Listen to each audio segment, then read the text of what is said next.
Welcome back to another episode of Life After Corporate, my friend. And if you're new to our show, welcome home. This is where you have a safe space to explore entrepreneurship, to learn from experts, and to try new things on your own as you seek to start, grow, or scale your business. And today is another in our series of the Community Builder series. Today we're speaking with Inbal Claudio. Inbal is a three-time founder, a mom of three. Threes are magic in her life, I guess. And she's deeply passionate about creating and nurturing communities that empower female founders at every stage of business. Through her virtual community, which has grown to over 3,000 women worldwide, and her in-person community, which we're going to talk about as well for women entrepreneurs, Inbal has built spaces where connection, support, and collaboration thrive. And most recently, she opened a co-working and event space in Orange County, California, providing women with a physical environment to work, connect, and grow together. Inbal's mission is behind everything she does is simple: friendship first and business second. Welcome to Life After Corporate, Inbal. Thank you so much for having me. I'm so excited to first see your face again. It's been so long, and to chat with you about this. I love talking about community, so thank you. Yeah, I mean, you were there when I first got the idea to build Life After Corporate. You were an inspiration actually behind that when we were at Create and Cultivate. So love to hear your story. I know the community wasn't the first thing you built. So what led you to start the LikeMinded Collective? What was your motivation behind starting the community? Yeah. The three-time founder comes from, I had a real estate brokerage company. Last year I let my license lapse, but I quickly realized that real estate was not for me. Went back into corporate. And when I was dating my husband early on, we wanted to start something to just make some extra money. And we landed on candles, all natural, non-toxic candles. And so I built that business from the ground up. And a few months after I launched, we moved to North Carolina. So I had to basically take my whole business from a community that I had been in majority of my life to across the country and start that again. And it was going well. I was doing in-person shows and events. And I realized once my first daughter was born that I had to stop doing that, because my first event back, my husband brought my daughter and I was nursing her in the bathroom. I'm like, I cannot do this, right? This is not sustainable. And so I knew that I had to pivot to the virtual online space. And I just truly did not know how to do that, what to do. I didn't have any entrepreneur friends to lean on. And I quickly, through research, just realized everything was so expensive and people were just looking at me like a dollar sign, buy my program, join my course, join my Facebook group page, but don't ever post about your business. And I just didn't like that. So when my daughter was 3 months old, I came up with the idea for LikeMinded Collective. I wanted to build a social networking platform. So think like Facebook meets LinkedIn, just for women entrepreneurs to come and connect and truly put friendship first and business second. It was going to be free resources, free workshops, and a free place. So I built this tech startup. It took me about 2.5 years. Different developers, tons of tech issues, launch delays. But I launched it about 3 years ago. And now we have about 3,500 women from like 45 plus different countries connecting, meeting, and just growing their businesses together. So that's how I started LikeMinded Collective. Now it's in person as well, with a couple of chapters. But yeah. Wild. Yeah, I love the photos. I see our mutual friend Rebecca Hogan in those rooms as well. We love Rebecca. I have a question, and I'm sure this is burning in everyone's mind right now when they hear you say you built a free community of 3,000 people and you had to develop the tech. Like, how did you fund that? Yeah, so that's a very good question. So like I said, I had my candle company. So I used the funds from that. I also got a very small investment from my dad. He helped me. My dad's a software engineer. So he saw the value in building a tech startup and he wanted to help start. And what took me 2.5 years was supposed to take me 3-4 months. And so I obviously took the cheaper route. I had to overcome lots of hurdles, but It cost me a lot less money than I thought it would, which is good, but it also took a lot longer. So I funded basically my husband and I like put some savings in. My parents helped. My grandma was an investor. Friends and family can help you go really far, but it was a lot of our own money, which was difficult for me at times because I had to fire a couple of my developers. And I remember I was pregnant with my second daughter. We were back in North Carolina. My husband had just come back from deployment, and I had fired my developer, and I'm sitting on the bed and like bawling my eyes out because I was using all of this money and it just seemed like I was burning it. It wasn't going anywhere. Felt like I wasn't moving forward. And this is why you marry a supportive spouse. My husband basically said, he's like, just think of this as your hands-on MBA. You're pouring money into learning how to grow a business and you're doing it hands-on so that when you do launch this, you're helping other women who are pregnant, who are struggling with their business, who have kids, push forward.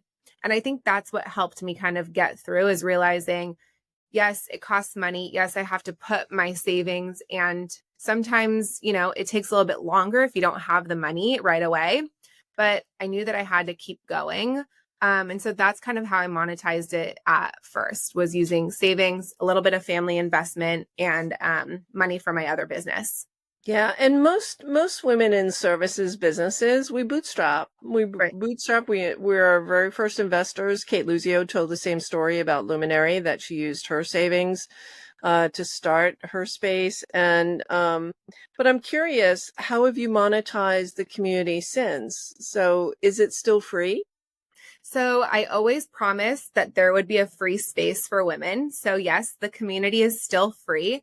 However, I have added tiers and opportunities to make revenue. So one of the reasons why I built out the platform from scratch, prior to even like Circle was not around, Mighty Networks, before anything, I wanted to create a space that I could advertise other women's businesses for them. So advertising revenue was a way that I started to make money. I started to build my email list. I started to offer sponsorship and opportunities there for women to advertise their business and service. And then about a year ago, I launched my elite membership. And so this is basically a peer mastermind within the community. So I always say friendship first, business second. Friendship is free. Business is in our membership. We meet every single week. Everybody gets a chance to talk through their business. If there's too many women in the room, I do breakouts. So everybody gets about 10 to 15 minutes to ask the women a question.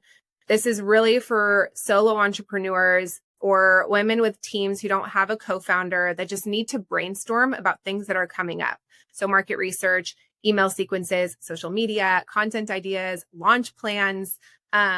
We do that. So that is how now I have brought in revenue. Yes. And then you mentioned too the magical mix of in-person with the digital community. So how did you grow from the free community? Now there's also a paid community. When did you start meeting in person? Was that right away, or did that come later? And what were those events like? Yeah.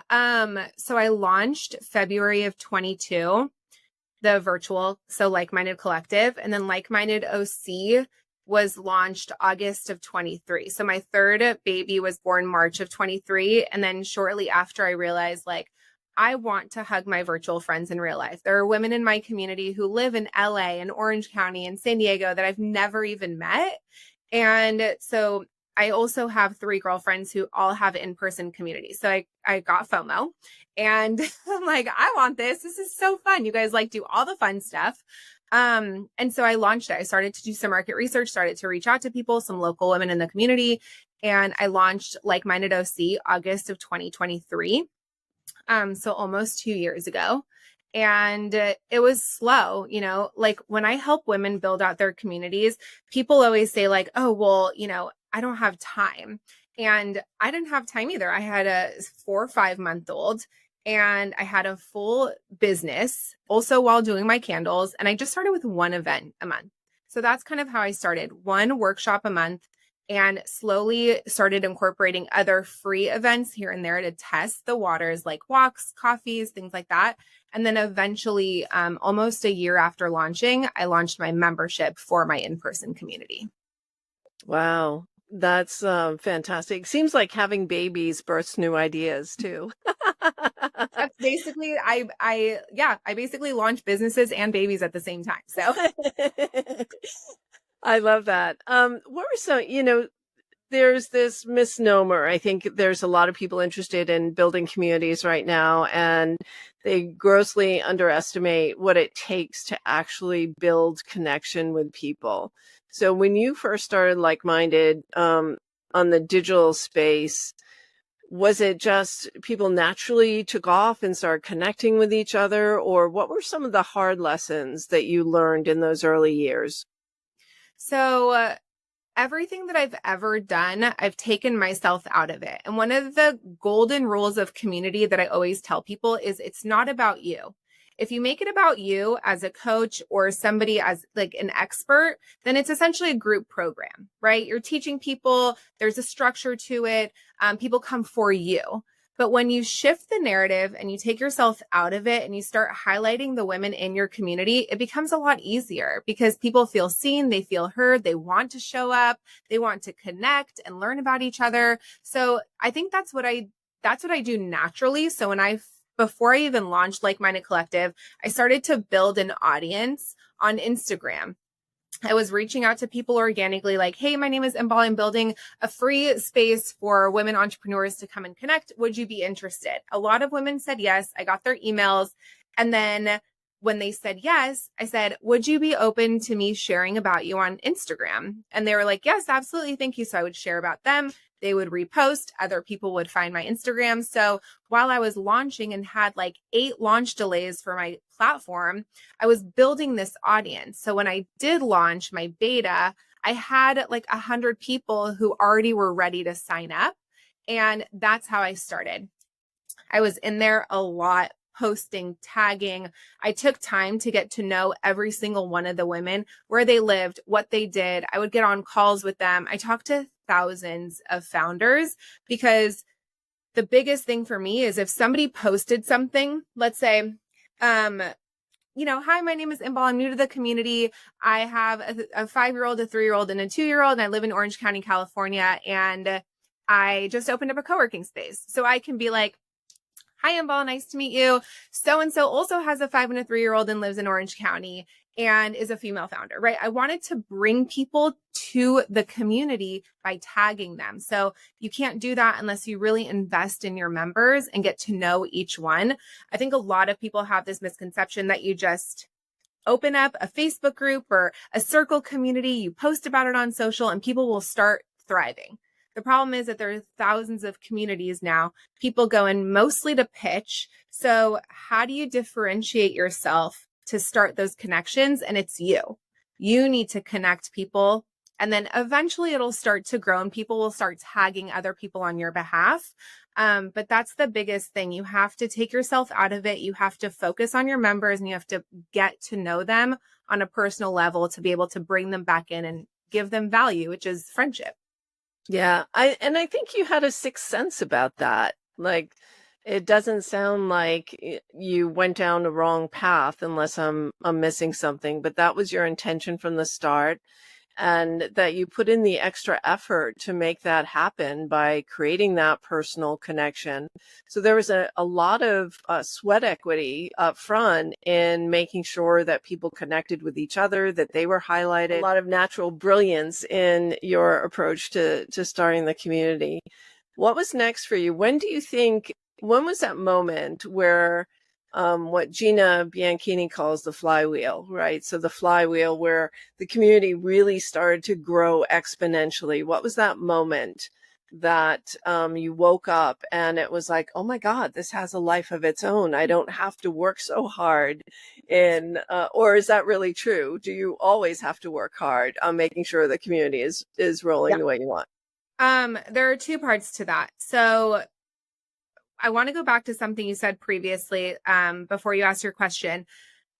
This is something that I think I do really well. And I think this is why my community has grown. I truly believe in doing things that don't scale. And that's one-on-one connection, calls. There's an article that Paul Graham wrote. That's what it's exactly called. Do things that don't scale.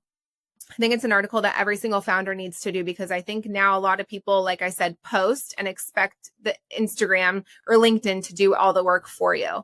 And you have to do things that don't scale to the like all the way through your business, right? And if you can't do it, then you hire people to do things that don't scale. So that's really important. I highly suggest people read that article. As far as, when did things take off? I've built along the way an ambassador and affiliate program. And I think that helped tremendously. So there are a few things. I always tell people, connect with people that you can steal their audience, right?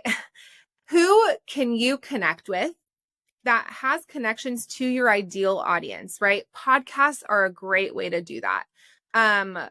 Community builders, connecting with them, affiliate programs, ambassador programs, those are great, right? Women who have a larger following, maybe even not a larger following, but an engaged following that you can bring into your community to teach workshops. So that's what I did. The beginning of my community, it was for people like me. Like I had just launched this community that I had never built a community before. I'd never built a startup before. I needed to learn too. So I was bringing women in weekly to teach workshops. So I was connecting with women one-on-one. They were able to promote the community for me because they were promoting their workshop. I would create assets for them. I would tag them. There'd be lots of cross collaboration. So that is one way that I started to get people in. The affiliate and ambassador program also, I'm actually relaunching that in June. But that also helps when you incentivize people to bring in their friends for, a small percentage of money. That also helps. So I track that. At one point, like 30% of my new signups were coming from affiliates and ambassadors. And then people will naturally talk about you when you make them feel like they're your best friend. And so that's the one thing you have to continue doing. You have to connect, you have to talk, you have to build relationships and like I said, remember things. Like on my networking calls, people will talk about themselves. And I'm like, oh, what about your podcast that you're about to record? And they're like, oh yeah, thanks. So that helps because I'm able to highlight them and they feel seen, So it's a constant, you have to try different things. But at the forefront, you have to build relationships and you have to put effort into your members, and then they will do the selling for you. They'll talk about your programs. They'll talk about your community. They'll talk about the value that they're getting. Oh, I got this amazing referral from somebody in LikeMinded Collective, or, oh, I have now a new business bestie in LikeMinded Collective through the networking call, which has happened so many times. So people talk about it for you. And most recently, I've had to put LikeMinded Collective personally on the back burner because I have my in-person community and my co-working space, but I have seen a dip a little bit. And so now that my co-working space is open, I'm full-fledged going back to LikeMinded Collective. I'm doing like more into social, more engagement. I'm going to other virtual networking calls to bring more people in. So I saw a dip when I kind of exited, not too bad. People were still posting, people were still joining, but I saw a dip. And so now I need to go back to doing things that don't scale. Yeah, I love that. I love doing things that don't scale. What's the difference between an affiliate program and an ambassador program? Because you've mentioned them together several times. I'm assuming they're different. Yeah. So I started off, I interchangeably, I call them, affiliates, ambassadors, because mine is kind of a combination of both. So I started off with an affiliate program. Essentially, the difference between an affiliate and an affiliate, just very standard. You get a link, you get money when somebody uses your link, depending on what they purchase, right? An ambassador program is somebody who will talk about your business for nothing in return. They truly just love your business. So the reason why mine is kind of a combination of both of the two is because my ambassadors have a link. However, like my community is free. And I have a paid version. So when you bring somebody into my community, if they join for free, you're not getting anything in return until they upgrade if they do. However, the way that I kind of like to compensate people is I pick one person at random every month to win $100. And I just Zelle them or Venmo them $100 as a thank you. Like, thank you for talking about it. Even though, it's still a free community. But when I first launched my affiliate program, one of the women was like, I don't like to be called an affiliate because I love your community so much. I want to be considered an ambassador. And so I changed the name of it to the ambassador program because of that.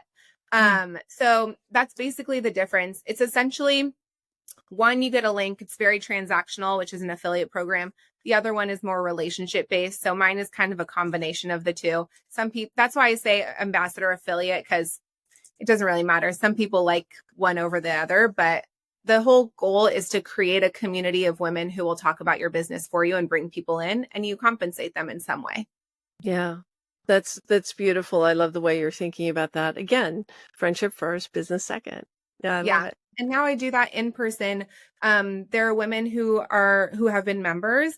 And if I notice that they're really going out of their way to like bring in guests and bring people and talk about it and share, like I have comped their membership and be like, hey, let's just make you an unofficial ambassador. You don't have to pay a membership, but like, please continue to naturally talk about it. And now it's more top of mind for them, right? I like to thank people for putting my business at the forefront of like their thought process, right? When they're going to a nail salon and they meet the founder of the nail salon and they want to bring the founder of the nail salon to a LikeMinded OC event, I'm like, that's so cool. Thank you. Right. Thank you so much. And so sometimes I'll comp people's membership for life, just for them to kind of continue to do that. Yeah, that's beautiful. Now, you also teach people how to build communities, and where have you seen, I want to call it fails, what are some of the biggest mistakes or pitfalls that people can fall into when they're building a community, whether it's from, the strategy perspective or the execution of it? What are some of the biggest mistakes that you see people make? The biggest mistakes, first and foremost, and this falls in line with the number one question I get, is where should I host my community? And I always tell people you don't need to host it anywhere. All you need is a day, a time, and a Zoom link. Like, it's much better to bring people together on Zoom, have a few meetings, and then kind of see what they want. Talk to the women or the people who are coming to your events the most and say like, hey, I'd love to build a space for you guys to connect in between calls. Is there one that you prefer over the next? I think we were actually talking about this when we first chatted, where I wanted to put this, I did this for my in-person community. It was like a year and some change. I already launched my membership and women were asking me like, can we have something? And we were meeting weekly, mind you. And I said, sure. So I sent out a form. I preferred Slack. So I put Slack, one other one like Circle or something, and then a fill in the blank. And so a lot of people chose Slack, and that's where we are now. But if I would have chosen Slack and my market research would have shown that nobody wants to be on Slack, then there would be no engagement, right? So I think that's one of the biggest things is people start a Facebook group page or they pay for Circle or they do Mighty Networks or whatever it is. And there's no engagement because nobody has a relationship up front. You want them to build a relationship with each other before putting them into a group. So that is one of the biggest mistakes. Another one is that people create this group and then they don't post, they don't connect, they don't engage. Like I was saying before, you have to get to know people. You have to tag them. You have to remind them that you have this community for them. And then two more mistakes that I really see is one, people have this idea that Instagram is their community, right? I'm building a community on Instagram. For me, when you're building a community, there has to be an aspect of bringing people together. Nobody's coming together on your Instagram page. So you can build a following on Instagram, promote your community through Instagram, take them off of Instagram and have them connect together. But that's a big mistake. Like subscription groups, just it's just you talking to a bunch of people. It's not really community. And then also, like I stated before, where people think a group program is a community. You can create a community aspect to your group program, but when you want to launch a community and it's like 12 weeks and you have, 10 women in there and you're teaching every other week, that's a group program. It's not a community. Like I said, you can build a sense of community amongst the members, but it has nothing to do with you. It's not you teaching. It's how are you cultivating community amongst the women in the room? Yeah, so important and not natural for a lot of people. I mean, it was natural for you. It was just your way of being and it came naturally to you. And for others, myself included, I mean, I started as a teacher. Most of the things I do are teachy. And then people start to look at me as the expert and, I want to build a community and it's not the Deb show. This is like the next step this is like podcast listeners. If you like the podcast, let's come together and let's talk about growing businesses and support one another. And so making those connections is so key. And now you have the co-working space. So this Yeah. is exciting, a huge, right? So expensive investment. What was the thought process of going from the digital community to in-person OC and now the actual physical space? Yeah. We also have a chapter in Charleston, which is really cool. So we have LikeMinded Charleston. I call it like forced transition. I remember having this conversation with my husband. We were on our patio and we were talking about like one day opening up a co-working space. And I'm like, oh yeah, I would love to do that. He even named it. The name absolutely was my husband's idea. He's like Clubhouse. I'm like, oh, I love that. Like-minded Clubhouse, right? LMC. And I was like, oh, I can do that in 2027. And this is 2024. I had a partnership with a co-working space that we were hosting all of our like bigger monthly events there. The other events I was hosting at different places. And that relationship went sour when the founder just blew up at me for no reason. She had personal things going on. She blew up at me as my event was starting. And I'm like, this is crazy. I can't have my events here anymore. So I found another co-working space for 2 months. And I just realized like, maybe this is the time. Maybe this is the time to start a co-working space. I'm having these events. The women do not want to leave after the event. I'm like basically kicking them out with my little cart as I'm taking everything out with me. And I started to look and I started to create a business plan and a business model and projections and do a lot of market research and did so many polls and forums and talk to people. What would they pay? What are they looking for? Is this something that they want? And I just figured out, this is something that they want. I can do this. If I get, even with the money that I'm making from LikeMinded OC, I can cover my expenses. So even if one person joins and signs a membership with me, I'll be profitable. So I did it. I found a space. Basically, long story short, I found this space. It was fairly small. I got cold feet after getting accepted because I'm like, I want to grow. Went to go look at a few other spaces. Nothing felt right. Came back to this and negotiated on a 1-year lease. So we're here for 1 year with the option to extend. But I paid up front for the year to get a lower rate.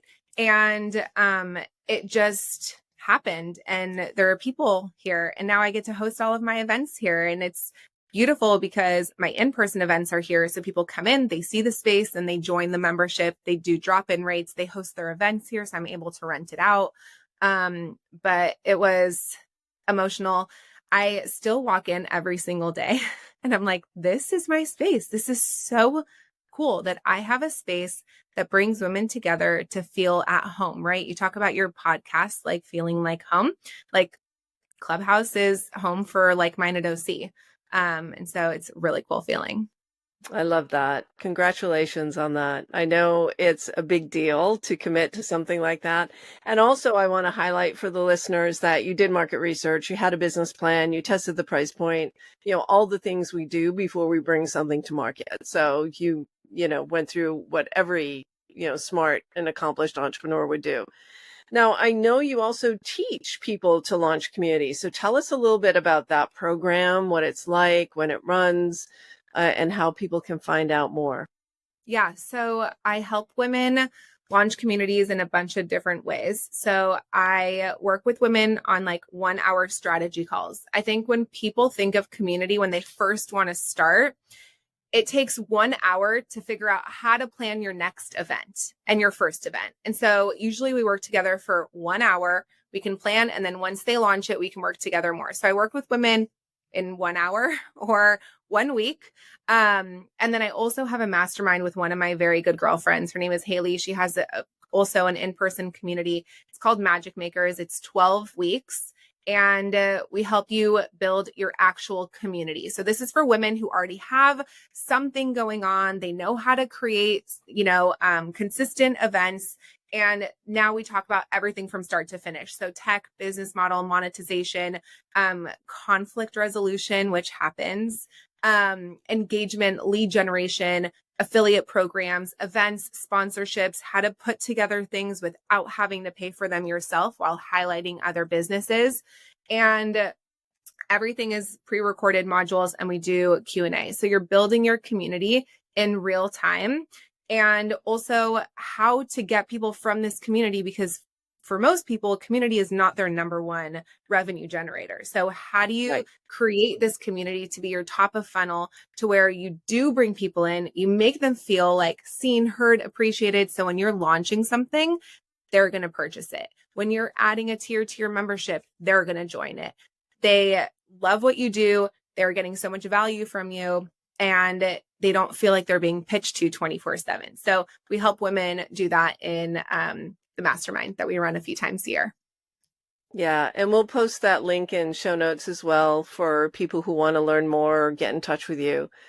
So important. Is there anything that you think is important for our listeners to know about building community that we haven't talked about already?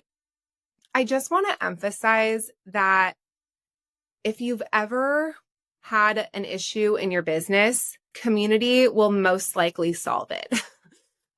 So when you're talking about market research, right, before I opened up the co-working space, it was because I had a community of women to talk to and ask questions to. When I launch something in my business, I have my community who are ready to learn more about it, right? I have women who show up. So it's truly the best gift that you can give yourself and your business is starting a community. And on top of that, when people think it's a lot of work, all you need to do, like I said, a day, a time, a Zoom link, a day, a time, a coffee shop, a day, a time, a beach to take a walk. You don't need to plan anything extravagant, because even if you get 2 people, 1 person, 5 people, those people will naturally refer people your way. As long as you make them feel like the most important person in the room, they will naturally bring people your way. So start small, just start with 1 day, 1 event. But just do it, because if you need it, somebody else does. Inbal, thank you so much for everything that you've shared from the heart. And, it's clear that your heart is really in this game, and you lead with heart, you lead with passion, compassion, connection, and friendships first, business second. And love that so much. Thank you for sharing your wisdom today. Thank you so much for having me. So this is the final interview in our Community Builders series, and I hope you've enjoyed it as much as I have. I mean, start the whole series over again, take notes. Everyone shared something different about their own unique magic in creating the culture of their own community. And you have a culture of community in you too. And let's discover what it is, and reach out to Inbal if you want to book that call, and just share more of your idea and get her perspective on what your community could be. And take care, my friend.